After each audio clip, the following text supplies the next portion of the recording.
Hello students. Previous lecture में आपने capacitance find out किया था, कैपेसिटी फाइंड आउट की थी पैरेलल प्लेट कैपेसिटर की। ये उसके फॉर्मूले हैं और इस लेक्चर में हम कैपेसिटेंस फाइंड आउट करेंगे स्फेरिकल कैपेसिटर का। ओके, तो ये फाइंड आउट करने के लिए कुछ जनरल फार्मूले हैं।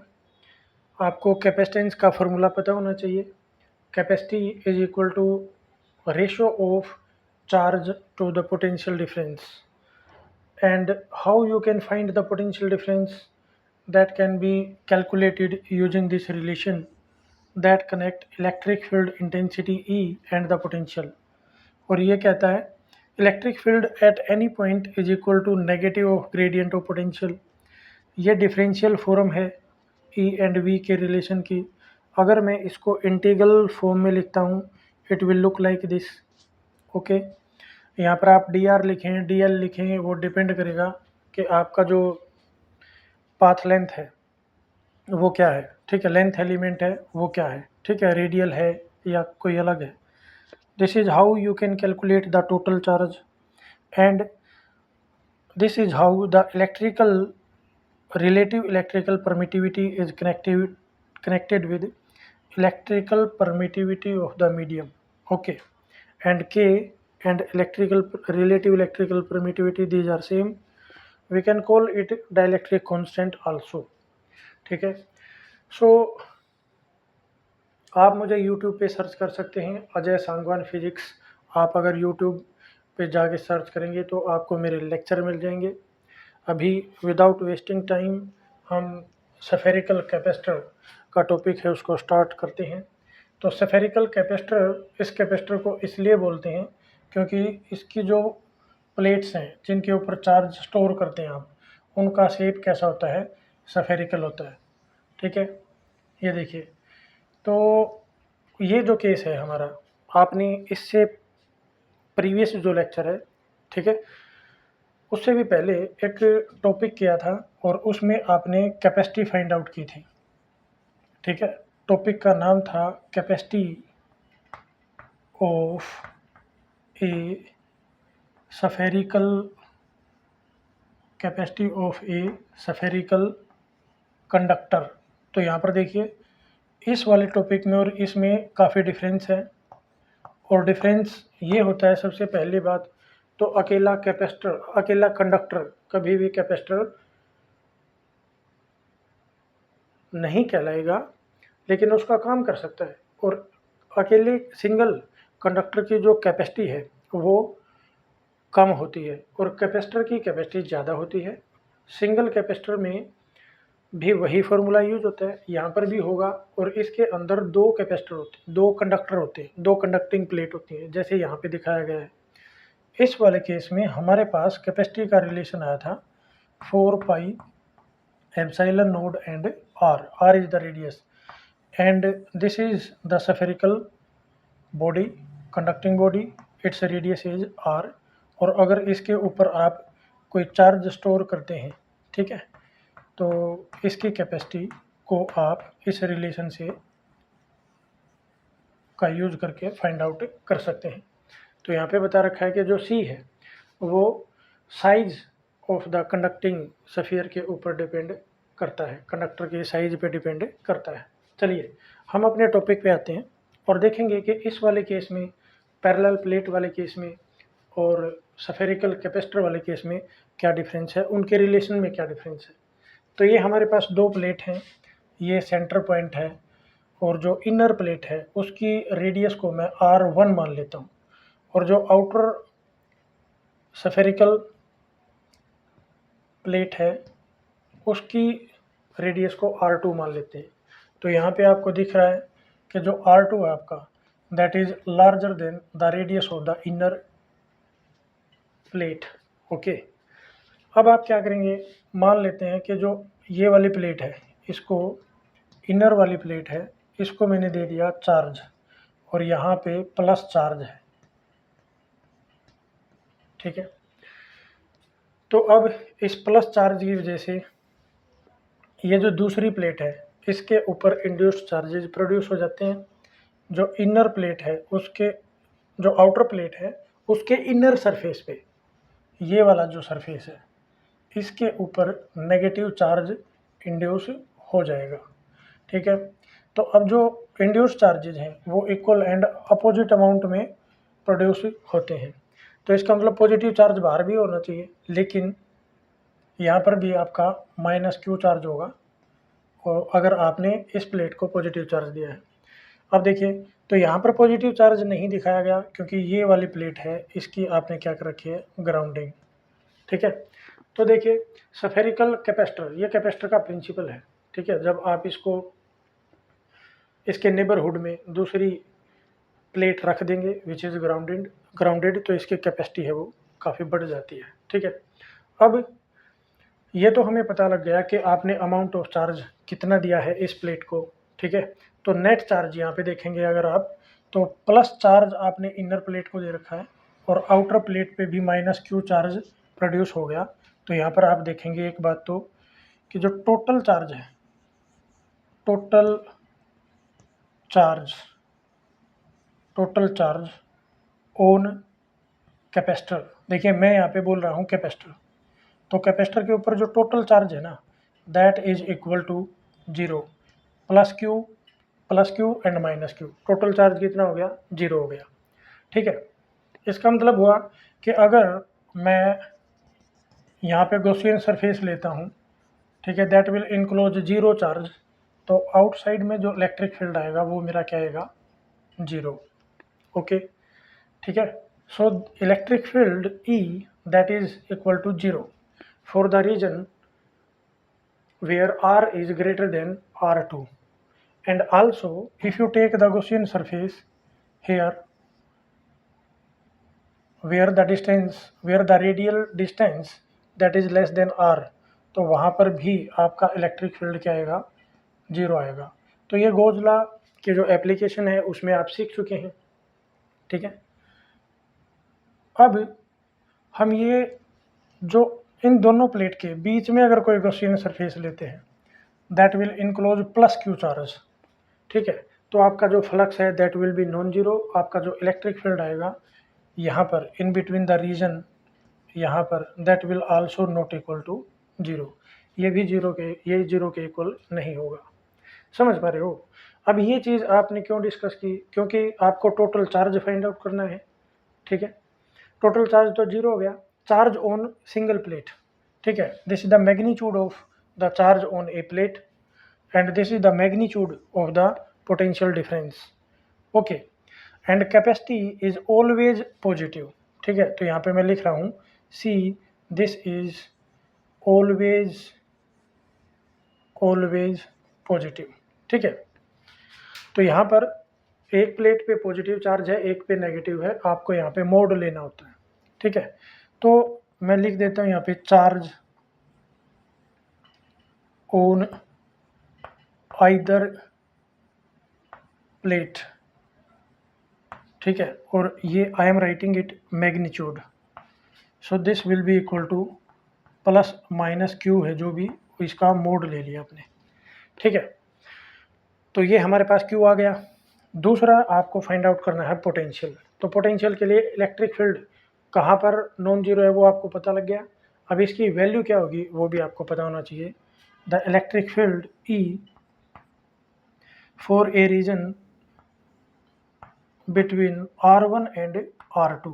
ठीक है, तो मैं ऐसे लिख देता हूँ इसको। तो यहाँ पे जो इलेक्ट्रिक फील्ड होगा इस रेंज में that will be equal to, अब अगर ये गॉसियन सरफेस लेता हूँ it will enclose plus q charge, तो यहाँ पे हो गया charge divided by 4 pi epsilon naught. मैं मान लेता हूँ इन दोनों प्लेट के बीच में ये जो गैप है ना this is air gap, this is air gap. Okay, तो एप्सिलॉन नोड आ गया। ठीक है, electrical permittivity of the air medium. ठीक है, and what will be the direction of electric field lines, this will be positive charge to negative, यानी कि positive plate से नेगेटिव प्लेट की तरफ। ठीक है, यहाँ पर भी वर्टिकल होंगी लाइन और यहाँ पर भी इलेक्ट्रिक फील्ड लाइन वर्टिकल होंगी, नॉर्मल होंगी। ठीक है, तो यहाँ पे ऐसे होंगी and here this is the direction of electric field lines, you can show it in your copy ये हो गया, ठीक है। अब देखिए ये डायरेक्शन आपको पता होनी ज़रूरी है। क्यों? जब आप यहाँ पे अगर मैं इसको वेक्टर फॉर्म में लिखता हूँ तो मेरे पास आ जाएगा this will be r square into r cap.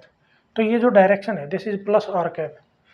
अब इसकी ज़रूरत इसलिए क्योंकि चार्ज निकाल लिया आपने, ई पता हो गया, पता लग गया, और ई के बाद अब आप कंफर्टेबली पोटेंशियल डिफरेंस निकाल सकते हैं। तो potential difference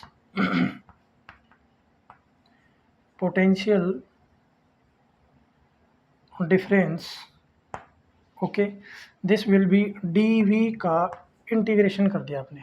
okay, this is the potential difference. Let this is v and v will be equal to integration of dv, और dv का रिलेशन ये रहा, वैल्यू रख दें यहाँ पे आप।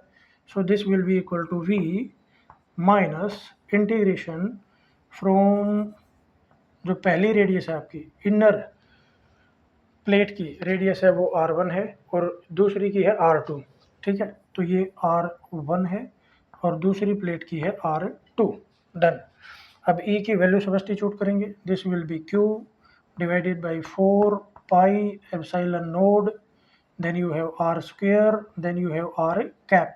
डॉट करेंगे इसका किसके साथ? डिस्प्लेसमेंट, और displacement will be along the radial distance that is dr। तो यहाँ पे लिख देता हूँ मैं dr, और वेक्टर dr को क्या लिख सकते हैं आप? Magnitude of dr and its direction that is along r cap. समझ पा रहे हो? तो यहाँ पे इस रिलेशन में q by 4 pi epsilon node constant है, सिर्फ r वेरिएबल है, और 1 बाई आर स्क्वेयर का इंटीग्रेशन करोगे तो 1 बाई आर आएगा। r डॉट r इसकी वैल्यू 1 आएगी, ठीक है। जैसे आप i डॉट i करते हैं, j डॉट j करोगे या k डॉट k लिखोगे तो उसकी वैल्यू 1 आती है। तो यहाँ पर भी r डॉट r की वैल्यू 1 आएगी, and integration with respect to r करेंगे तो इसको सॉल्व करने के बाद आपके पास आ जाएगा, चलिए मैं सोल्व ही कर देता हूँ, दिस विल बी माइनस, ठीक है। आपने q by, let me check I am inside the screen और not, okay. So q as it is, minus sign is here, then I have 4 pi epsilon node, okay, and integration of 1 by r square, this is minus 1 by r, okay, and here you have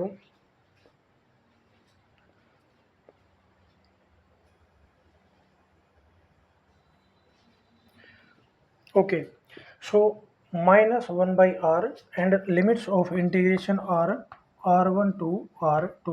What I have done here, I have integrated 1 by r square dr, and its integration will be 1 by r with minus sign, okay.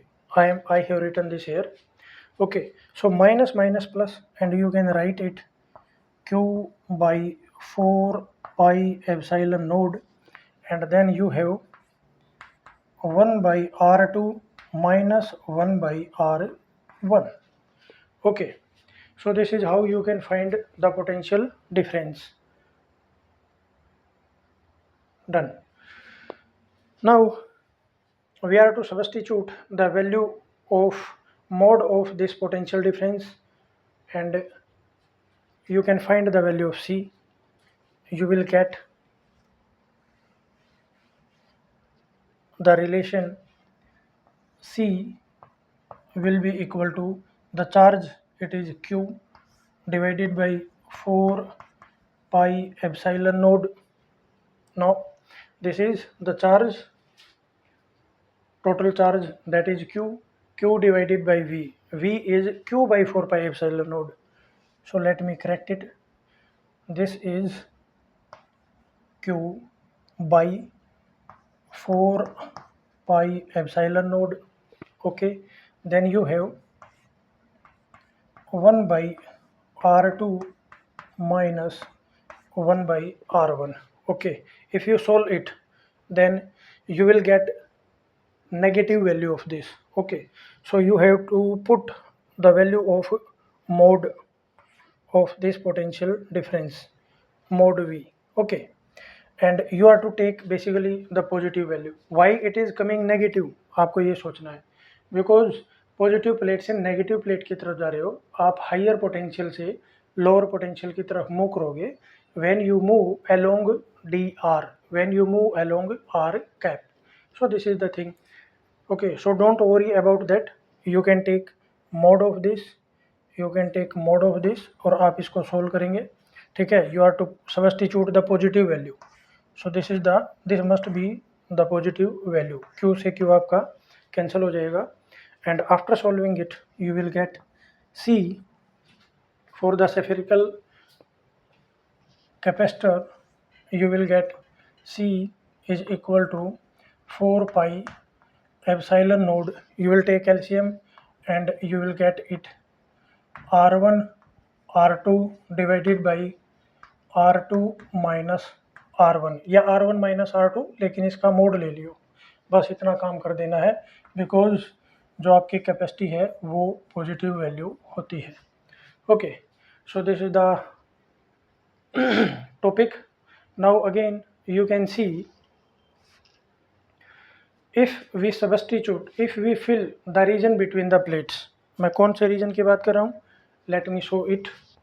इस region की बात हो रही है, ये वाला जो reason है यहाँ पे, ये in between these two plates. इस रीजन को देखिए, चार्जिंग तो है ही प्लेट की, और ये जो एयर गैप था ना, इस एयर गैप को मैं फिल कर देता हूँ. ठीक है, और मैंने जिस मटेरियल से फिल किया है उस मटेरियल का डाई इलेक्ट्रिक कॉन्स्टेंट है जो, दैट इज के. ठीक है, ये फिल कर दिया, और इस मटेरियल का जो डाई इलेक्ट्रिक कॉन्स्टेंट है that is k. Okay, then which parameter will change? The potential will change. First, potential will decrease because you have to put here epsilon, and epsilon will be equal to epsilon node into k. तो potential आपका decrease हो जाता है. ठीक है, तो यहाँ पर डाइलेक्ट्रिक मटेरियल फिल करने के बाद, अच्छा देखिए, इस रिजल्ट से आपको कंपैरिजन भी करना था. You can see 4 pi epsilon node, here you have R1 R2 and here you have R, because ये एक सिंगल कंडक्टर था. ओके, चलिए इसको क्लीन कर देते हैं.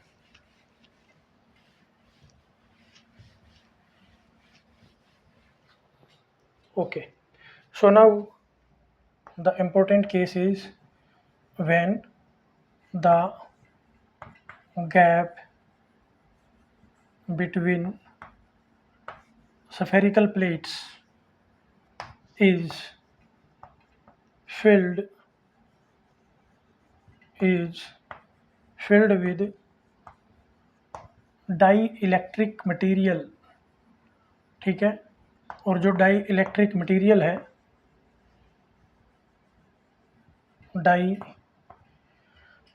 dielectric material, ठीक है, of डाइइलेक्ट्रिक कांस्टेंट के. डाइइलेक्ट्रिक कांस्टेंट क्या है? के है. तो उस मीडियम की इलेक्ट्रिकल परमिटिविटी होगी जो epsilon M, this will be K times of epsilon naught. Okay, so due to this factor there will be decrease in the potential. आपका पोटेंशियल है वो डिक्रीज होगा, and it will be V naught divided by K. इसी वजह से आपका electric field है वो भी इसके अंदर डिक्रीज हो जाएगा.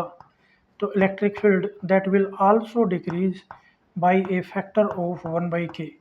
ठीक है, तो जो आपका इलेक्ट्रिक फील्ड पहले था विद एयर गैप, मैं उसको ई नोड से रिप्रेजेंट कर देता हूँ, उसका 1/k टाइम्स हो जाएगा. ऐसे पोटेंशियल भी डिक्रीज हो गया. ठीक है, and the capacity see that will increase. अब आप यहाँ पे देखिए, एप्सिलॉन नोड की जगह क्या जाएगा? एप्सिलॉन आ जाएगा. So C will be 1/4 pi epsilon into R1 R2 divided by R2 minus R1. देखिए, मैंने इसको R2 माइनस R1 लिख दिया, and R2 is the larger radius, so R2 minus R1 that will be positive. ठीक है, so if you substitute the value of epsilon, then it will become, you can see C will be K times of C node. ये आप किसी भी relation में prove कर सकते हो. चलिए, so this is the impact of filling dielectric material in between the plates. Thanks for watching the lecture. अगले लेक्चर में मैं आपको सिलेंड्रिकल कैपेसिटर करवाऊंगा।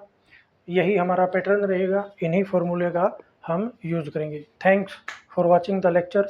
If you find my lectures informative, please share and subscribe and keep tuned with me.